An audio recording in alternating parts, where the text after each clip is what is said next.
सुप्रभात, मेरा नाम अंशिका जोशी है। मैं कक्षा 8वीं की छात्रा हूँ और आज आपके सामने एक कहानी सुनाने जा रही हूँ जिसका शीर्षक है जादुई चिड़िया। लिली नाम की एक लड़की थी। वह अपने माता पिता के साथ रहती थी। उसके माता पिता किसान थे और वे खेती करते थे। एक बार उनका खेत बहुत ही छोटा था और एक बार वे खेत में चलते चलते लिली ने देखा कि एक छोटी सी चिड़िया जमीन पर घायल हुई है और लेटी है। उसने उसे तुरंत उठाया और वह चली गई। उसे लेकर अपने घर ले गई और उसे ठीक करके उसने जंगल में छोड़ दिया।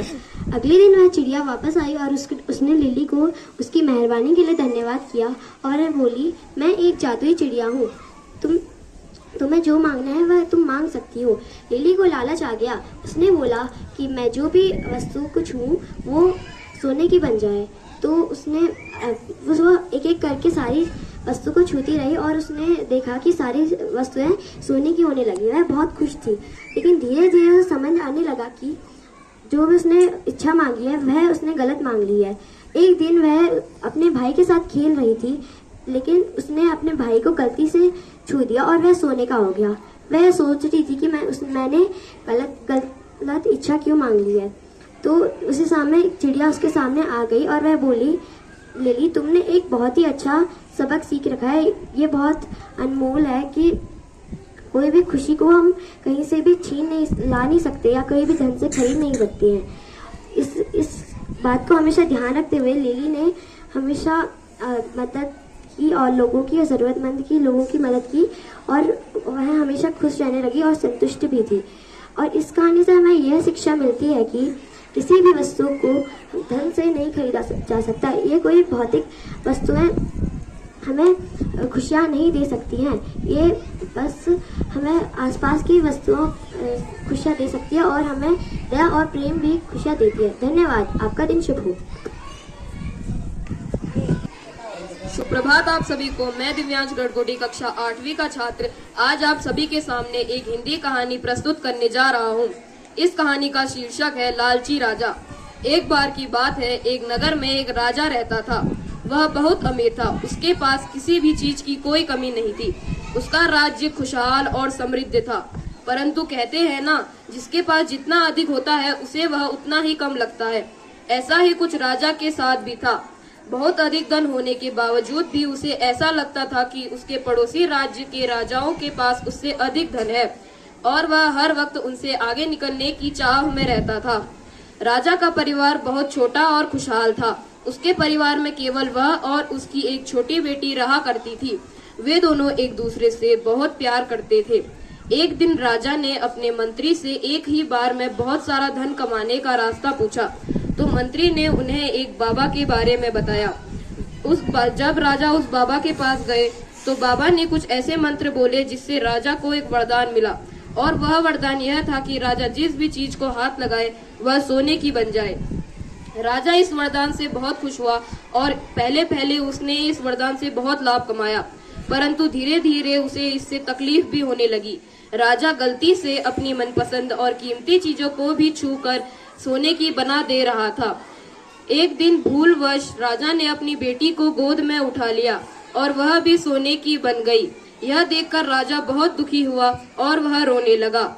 अधिक धन कमाने के लालच में उसने अपनी बेटी को गवा दिया था। जिस चीज को राजा वरदान समझ रहा था वह उसके लिए एक श्राप बन गया। इस कहानी से हमें यह शिक्षा मिलती है कि हमें कभी भी लालच नहीं करना चाहिए और हमारे पास जितना है उसी में संतुष्ट रहना चाहिए। धन्यवाद। आपका दिन शुभ एवं मंगलमय हो। सुप्रभात आप सभी को। मेरा नाम वेदांश मिश्रा। मैं कक्षा 7वीं का छात्र। मैं यहाँ पर आपको एक कहानी सुनाने के लिए प्रस्तुत हूँ जिसका शीर्षक है मेहनत और कठिनाई।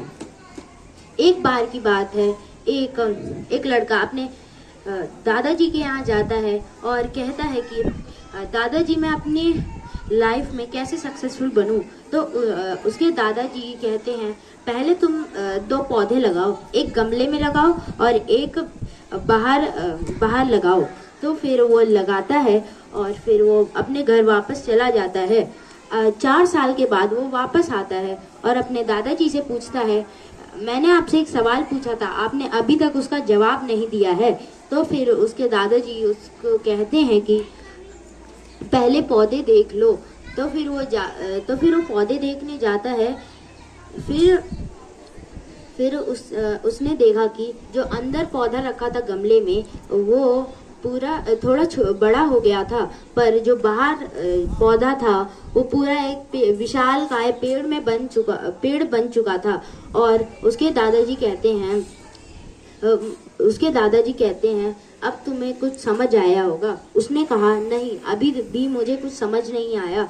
और वह कहता है कि ये जो बाहर वाला पौधा है इसको ये तो बहुत खतरे में रहता होगा, आंधी तूफान आता होगा। तो फिर उसके दादाजी उसको यह जवाब देते हैं कि ये जब आंधी आती थी तब उसकी जड़ें कमजोर नहीं होती थी और अंदर तक जाती थी, और जो गमले में पौधा लगा था वो अपनी जड़ें फैला नहीं सकता, पर जो हमने बाहर पौधा लगाया था वो अपनी जड़ें जितनी चाहे उतनी फैला सकता था, जिससे वो और जल्दी बड़ा होने लगा। धन्यवाद। आपका दिन शुभ एवं मंगलमय हो। सुप्रभात आप सभी को। मैं परीक्षा पांडे कक्षा 7वीं की छात्रा हूँ। आज मैं आप सभी को CBSE स्टोरी टेलिंग के अंतर्गत एक कहानी सुनाने जा रही हूँ जिसका शीर्षक है समय का महत्व, जो कुछ इस प्रकार है। एक गांव में एक बूढ़ा आदमी रहता था जिसका एक लौता बेटा था, लेकिन वो अपने बेटे से बहुत परेशान था क्योंकि उसका बेटा कोई काम नहीं करता था, हमेशा घूमते रहता था। तो उसने अपने बेटे को सबक सिखाने की सोचा और अपने बेटे को अपने पास बुलाकर कहा, बेटा तुम उस अलमारी से एक घड़ी निकाल कर लाओगे जो मैंने रखी थी, जल्दी जाओ और निकाल कर लाओ। फिर उसके बेटे ने अपने पिताजी की बात मानी और कहा, बेटा इसे अब बाजार ले जाओ और अलग अलग लोगों से इसकी कीमत पूछो। फिर उस लड़के ने ऐसा ही कहा, सबसे वही प्रश्न पूछा और उसे उत्तर में किसी ने बोला 500 रुपये, किसी ने 800 तो किसी ने 1000 रुपये। लेकिन वह घर आया और उसने अपने पिताजी से बोला, पिताजी अब मैंने पूछ दिया, अब आगे मुझे क्या करना है जल्दी बताइए, मुझे देर हो रही है। फिर उसके बेटे ने फिर पिताजी ने बोला कि तुम एक काम करो, जल्दी जाओ बाजार और अब इस घड़ी की नहीं इसके अंदर चलने वाले समय की कीमत पूछो। और उसने ऐसा ही किया, वह बाजार गया और उसने ऐसा ही पूछा, लेकिन किसी ने उसका मजाक बनाया, किसी ने उसे भगा दिया या फिर कोई उसके ऊपर हंसा। और लास्ट में जब उसने उम्मीद छोड़ दी तो उसे एक बूढ़ा आदमी दिखा जिससे उसने यही प्रश्न पूछा। और लास्ट में उस बूढ़े आदमी ने बोला, बेटा इस समय की कोई कीमत नहीं है, समय अनमोल्य है, समय बहुत अच्छी चीज़ है जिसका अगर तुम सदुपयोग करोगे तो तुम बहुत सफलता प्राप्त करोगे, लेकिन अगर तुम दुरुपयोग करोगे तो तुम्हें कोई भी सफलता प्राप्त नहीं होगी। इस कहानी से हमें यह सीख मिलती है कि हमें समय का सदुपयोग करना चाहिए। समय आता है, समय जाता है, समय लौट कर नहीं आता है। समय की कीमत जानो, समय का महत्व पहचानो। धन्यवाद। आपका दिन शुभ एवं मंगलमय। Good morning, one and all. My name is Devanshi Joshi of Class 7 and today I am going to present a story before you. The name of the story is A Bundle of Sticks. There is a village in which an old man had 3 sons. They are hard workers but always fought. He never united them. Then he decided to teach them a lesson to set aside their differences. What he do? He takes some bundle of sticks and put it in front of his sons and told them to break this sticks in 2 parts. Whoever did it first will win this challenge. They do it quickly, but man again borrowed a bundle of sticks and told his sons to break it in bundle, not separately. They could not do it. Then the man said that whenever you are in unity, no one can hurt you. They easily understood the meaning of unity. Thank you and have a nice day. The moral of this story is there is a strength in unity. Good morning to all of you. My name is Rachit Karkoti and I am the student of class 6. Today I am going to represent a story in front of you. The title of my story is The Last Leaf. In a small village, a young girl named Maya cared for a flawed old man. One autumn day, a strong wind blew and the last leaf of the old man's favorite tree fell. He was heartbroken. Maya searched village for replacement but found none. She then painted a beautiful leaf on a piece of paper and attached it to the branch. The old man's eyes sparkled when he saw the leaf. "You have brought new life to my tree," he said. As the season passed, the painted leaf remained, and as the symbol of Maya's kindness, the old man recovered and the tree flourished. One day, a real leaf grew beside the painted one. The old man smiled. He knew the Maya's love and care brought new life to both him and the tree. The moral of the story is small act of kindness can bring hope and new life to those around us. Thank you and have a nice day. Good morning, all of you. My name is Viral Rajgotra. Today I am here to present a story. Once upon a time, there was a girl named Dorothy. One day, ma'am announced a sports competition. Dorothy was so excited and raised her hand and said, "Ma'am, pick me, I love sports." Ma'am wrote her name. Next day, when she woke up, she said, "I lost my competition. What can I do? Oh, I have idea. I can just tell lie. Ma'am, it was hurt in my leg. What can I do?" "Dorothy, you can sit here." After some days, ma'am announced the art competition. Dorothy was so excited and raised her hand and said, "Ma'am, pick me. I love sports." Ma'am wrote her name. When she went to school, she said, "I lost my competition. What can I do? I can just tell lie again. Ma'am, it was hurt in my hand." Ma'am understood that Dorothy was telling lie. So, ma'am said, "Dorothy, you can sit here." After some day, ma'am announced a dance competition. Dorothy was so excited and said, "Ma'am, pick me. No, Dorothy, no. You can tell so much lie." "Ma'am, please, ma'am, sorry. Dorothy is your last chance." Next day, she wore dance dress and won first prize. The moral of the story is never tell lie. You promise yourself that you will not tell lie again. Thank you. Good morning to all of सुप्रभात। मेरा नाम शुभम गोस्वामी है।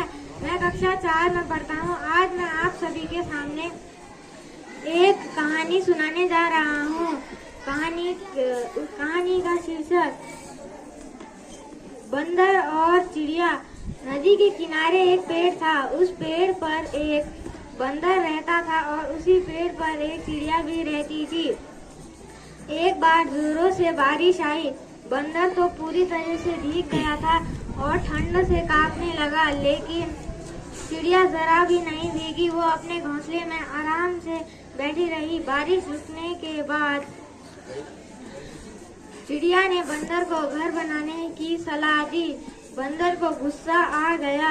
उसने कहा, "एक छोटी सी चिड़िया मुझे सलाह दे रही है।" उसने गुस्से में आकर चिड़िया का घोंसला तोड़ दिया।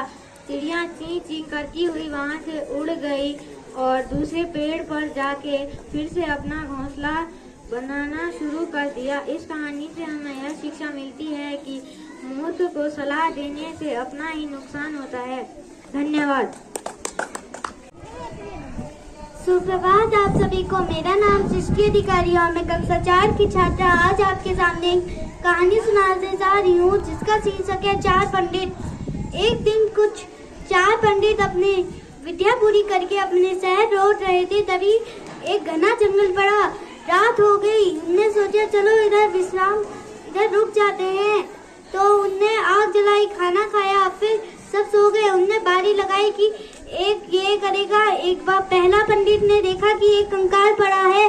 उसने शेर के कंकाल को जोड़ दिया मंत्र जाप करके, तो उसकी बारी खत्म हो गई। दूसरे पंडित ने एक शेर का कंकाल देखा, तो उसने अपने मंत्र जाप करके शेर के कंकाल के ऊपर खाल चढ़ा दी। उसकी भी बारी खत्म हो गई। फिर तीसरे पंडित ने देखा कि पहले और दूसरे पंडित ने तो अपना कार्य कर दिया है, अब मेरी बारी है। उसने देर तक मंत्र पढ़े और उसने शेर को जिंदा कर दिया। तभी शेर की दहाड़ने की आवाज आई। तीनों पंडित उठ गए और उन्होंने देखा कि एक असली जिंदा शेर हमारी तरफ आ रहा है। तो वो जैसे उनको खाने के लिए बढ़ा तो चौधे पंडित ने भयानक बन के पड़ा और शेर जमीन में गिर गया और शेर की मौत हो गई। धन्यवाद। सुप्रभात आप सभी को। मेरा नाम तुषार जोशी है। मैं कक्षा 3 का छात्र हूँ। मैं आज आपके सामने एक कहानी सुनाने जा रहा हूँ जिसका नाम है जादुई कलम। एक गांव में एक मोहित नाम का लड़का था। वह चित्र बनाते रहता था। उसे चित्र बनाना बहुत पसंद था। तब वह चित्र बना रहा था, तब उसने आम का चित्र बनाया। उसे पता नहीं था कि उसकी कलम एक जादुई कलम है। वह जब आम बना रहा था तो उसका आम चित्र से असली बन गया। तो मोहित को सच नहीं लगा। उसने और चित्र बनाए, वो सारे सच हो गए। तो उसे लगा ये तो जादुई कलम है, मैं इससे गांव के सारे लोग की मदद करूंगा। तो वह सारे लोग की मदद करता है। तब एक गांव में एक चोर भी था। उसने देखा यह तो जादुई कलम है, यह इस लड़के के पास कहां से आई। वह रात को जाता उसके घर, लेकिन वह जादुई कलम उठाने जाता पर वह जादुई कलम नहीं उठा पाता। अगले दिन मोहित गांव के और सभी लोग की मदद करने लगा। तब चोर ने सोचा यह अच्छा मौका है, मोहित ने कलम भी रख दी है। तो चोर मोहित की कलम चोरने गया। तब मोहित की कलम वो भी नकली थी, क्योंकि मोहित अपनी कलम ले जा रहा था। मोहित जब वहां उस जगह पे आया तो मोहित ने सोचा यह कलम कहाँ चले गई। उसने सोचा मेरे पीछे एक चोर पड़ा है। वह सतर्क हो गया। फिर वह रात को सोया। उसके बगल में असली जादुई कलम थी। तब चोर ने उसकी असली जादुई कलम को ले गया। उसने चित्र बनाया, उसने सोना बनाया, लेकिन वह सोना सच नहीं हुआ क्योंकि वह लालची था। धन्यवाद। आप सभी को सुप्रभात। मेरा नाम शिवम रशियारा है। मैं कक्षा 6 का छात्र हूँ।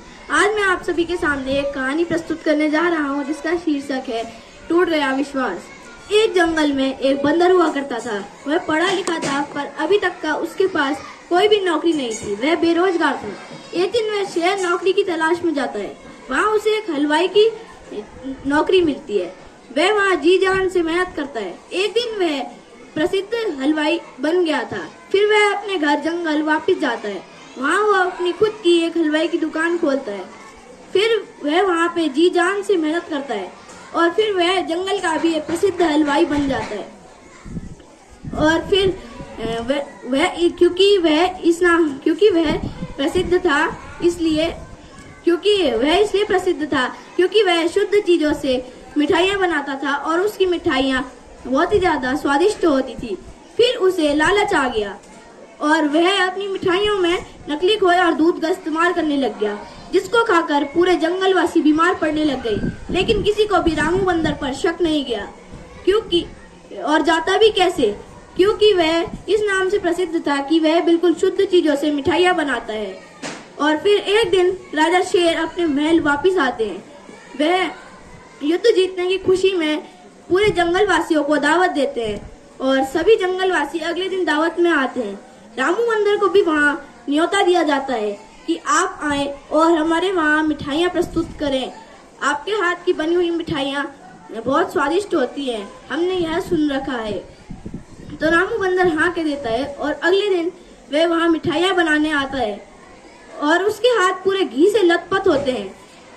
और जैसे ही रामू बंदर की मिठाइयाँ सबके सामने आती हैं, सबके मुंह से पानी टपकने लगता है और वो सभी लोग रामू बंदर की मिठाइयों पर टूट पड़ते हैं। और हैरान करने वाली बात यह थी कि किसी ने भी रामू बंदर की मिठाइयों के अलावा और कुछ भी नहीं खाया। अगले दिन रामू बंदर की मिठाइयाँ खाकर सभी बीमार पड़ गए। तो फिर अगले दिन विशेषज्ञों को बुलाकर रामू बंदर की मिठाइयों की जांच करवाई गई और यह पाया गया कि वह अपनी मिठाइयों में नकली खोए और दूध का इस्तेमाल कर रहा था। जिसके बाद राजा ने रामू बंदर को अपने महल बुलाया और उसको यह सजा दी कि अब से तुम कभी भी जंगल में प्रवेश नहीं करोगे, तुम्हारे जंगल में आना मना है। रामू बंदर शेर के सामने बहुत गिड़गिड़ाया तो शेर को उस पर दया आ गई। जिसके बाद शेर ने उससे कहा कि तुम अपनी मिठाइयों में जो नकली खोए और दूध का इस्तेमाल कर रहे थे, उसकी वजह से पूरे जंगलवासी बीमार पड़ गए। अब तुम्हें अपने ही पैसों से सभी जंगलवासियों का इलाज करवाना पड़ेगा। तो रामू बंदर ने हाँ कहा और रामू बंदर ने सभी का इलाज अपने पैसों से करवाया। और फिर उसे यह सीख मिल गई कि कभी भी हमें नकली चीजों से उसे यह सीख मिली कि अब से वह कभी भी नकली चीजों से मिठाइयाँ नहीं बनाएगा। और फिर वह दोबारा से पूरे गांव में प्रसिद्ध हो गया। इस कहानी से हमें यह सबक मिलता है कि हमें कभी भी अपने लालच के लिए दूसरों का नुकसान नहीं करना चाहिए, क्योंकि एक दिन ऐसा भी आएगा जिस दिन हमें खुद के पैसों से उस नुकसान को भरना पड़ेगा। धन्यवाद। सुप्रभात आप सभी को। मेरा नाम तनिष्क मोनी, मैं कक्षा 5 का छात्र हूँ। आज मैं आप सभी को एक कहानी सुनाने जा रहा हूँ जिसका शीर्षक है रास्ते में बाधा। बहुत पुराने समय की बात है। एक राजा ने जानबूझकर रास्ते के बीचों बीच एक चट्टान को रखवा दिया। वो वही की बड़ी सी झाड़ी के पीछे छुप गया। वो ये देखना चाहता था कि कौन इस चट्टान को रास्ते से हटा सकता है। उस रास्ते से बहुत से लोग आने जाने लगे, लेकिन किसी ने भी चट्टान को हटाना ठीक नहीं समझा। यहाँ तक कि राजा के बड़े बड़े दरबारी और धनी व्यापारी गुजरे, लेकिन किसी ने भी चट्टान को हटाना ठीक नहीं समझा। उल्टा उन्होंने राजा को रास्ता साफ न करवाने के लिए जिम्मेदार समझा। उन्होंने राजा पर जोर जोर से आरोप ठोके। तभी वहाँ से एक सब्जी वाला गुजर रहा था। वो जैसे ही चट्टान के पास पहुँचा, उसने अपनी सब्जियां नीचे रखी और चट्टान से करके पत्थर रास्ते के बाहर फेंकने लगा। कड़ी मशक्कत करने के बाद उसने सफलता पा ही ली। जब वो अपनी सब्जियां लेने जा रहा था, तब उसे राजा का एक नोट और बहुत से सोने के सिक्के मिले। उस नोट में ये लिखा था, यह सोने के सिक्के उसी व्यक्ति को मिलेंगे जो इस चट्टान को रास्ते से हटा सकता है। इस कहानी से हमें यह सीख मिलती है कि हमारे जीवन में बहुत सी बाधा आएगी, वो हमें अपनी परिस्थितियों को सुधारने का अवसर देती है। जबकि आलसी व्यक्ति शिकायत कहते रहते हैं और बुद्धिमान और समझदार व्यक्ति अपने दयालु उदारता और काम करने की इच्छा को लेकर उन्हीं परिस्थिति को अपना अवसर बना देते। धन्यवाद। सुप्रभात, मेरा नाम रिद्धिमा वर्मा है। मैं कक्षा 4 की छात्रा आज आपके सामने एक कहानी प्रस्तुत करने जा रही हूँ। एक बार की बात है, एक गांव में एक सूरज नाम का लड़का रहा करता था। उसके माता पिता बहुत गरीब थे, तो वह उसे स्कूल नहीं भेज सकते थे। एक दिन जब सूरज अपने गायों को चरा रहा था, तो उसे एक स्कूल दिखा और वह उसके अंदर गया। देखा कि एक टीचर बच्चों को पढ़ा रहा है। वह वहाँ रुक के देखा। तभी वह टीचर बाहर आया और बोला, अरे बेटा, तुम यहाँ बाहर बैठे क्या कर रहे हो? अंदर आओ, इन बच्चों के साथ पढ़ो। सूरज ने बोला, मेरे माता पिता बहुत गरीब हैं, वह मुझे स्कूल नहीं भेज सकते। टीचर बोला, तुम कहाँ रहते हो? सूरज ने बोला कि मैं इस गांव में रहता हूँ। तभी एक दिन टीचर उनके घर आया और बोला, अगर तुम बच्चों को स्कूल नहीं भेजोगे तो वह पढ़ेंगे और लिखेंगे कैसे? तब टीचर बोला, 1 से 8 तक की क्लास में फ्री है, तुम बच्चे को स्कूल भेजना शुरू करो। तब सूरज स्कूल जाने लगा और वह 1 से 8 तक पढ़ चुका था। तभी उसके माता पिता बोलते हैं कि अब तो तुम 1 से 8 तक पढ़ चुके हो, अब तुम स्कूल मत जाओ, क्योंकि तुम आगे की फीस बहुत महंगी है। तब सूरज बोला, मैं 1 से 8 तक तो पढ़ चुका हूँ, क्यों ना मैं छोटे छोटे बच्चों को पढ़ाना शुरू करूं। तब सूरज छोटे छोटे बच्चों को पढ़ाना शुरू करा और जब थोड़े थोड़े पैसे आते वह स्कूल जाता। उसके बाद सूरज 9 से 12 तक पढ़ चुका था। उसकी माँ ने बोला, बेटा, मैं चाहती हूँ कि तू एक बड़े से स्कूल के प्रिंसिपल बन। तभी सूरज बड़ा होकर एक बहुत बड़े स्कूल का प्रिंसिपल बन चुका था। धन्यवाद। हमें इस कहानी से यह शिक्षा मिलती है कि पढ़ लिख के हमें आगे बढ़ना चाहिए। मेरा नाम अनिरुद्ध प्रताप है। मैं कक्षा 5 का छात्र हूँ। आज मैं आप सभी को एक कहानी प्रस्तुत करने जा रहा हूँ। इस कहानी का शीर्षक है बीज। किसी नदी के किनारे एक बीज पड़ा था। वो बहुत छोटा सा था। वहाँ एक चिड़िया आई। उस बीज को चोंच मारकर खाने लगी। तभी बीज बोला, रुको, मुझे मत खाओ, पहले दाल पात होने दो, खाद खाने दो, तब जाके मुझे खाना। चिड़िया चू चू करते हुए वहाँ से चली गई। कुछ दिन बीत गए। पानी बरसा। पानी और धूप आकर बीज से अंकुर फूटा। एक दिन वहाँ एक बकरी आई। कोपले देखते हुए उसके मुंह में पानी आ गया। तभी कोपल ने बोला, रुकी रहो, मुझे मत खाओ, पहले गहरे जाने दो, खाद खाने दो, पानी दो, तब जाके मुझे खाना। बकरी मैं करती हुई वहाँ से चली गई। कुछ दिन बीत गए। वो अंकुर एक छोटा सा पौधा बन गया। एक दिन वहाँ एक गाय आई। उसने उस पौधे को देखा और उसको खाने के लिए मुंह खोला। तभी पौधे ने बोला, रुकी रहो, मुझे मत खाओ, पहले दाल पात होने दो, पानी दो, खाद खाने दो, तब जाके मुझे खाना। गाय राबती हुई वहाँ से चली गई। बहुत दिन बीत गए। उसकी डाली बड़ी बड़ी होने लग गई। एक दिन वही चिड़िया, वही बकरी, वही गाय आए और एक दूसरे से पूछने लगी, वो छोटा पौधा कहाँ है?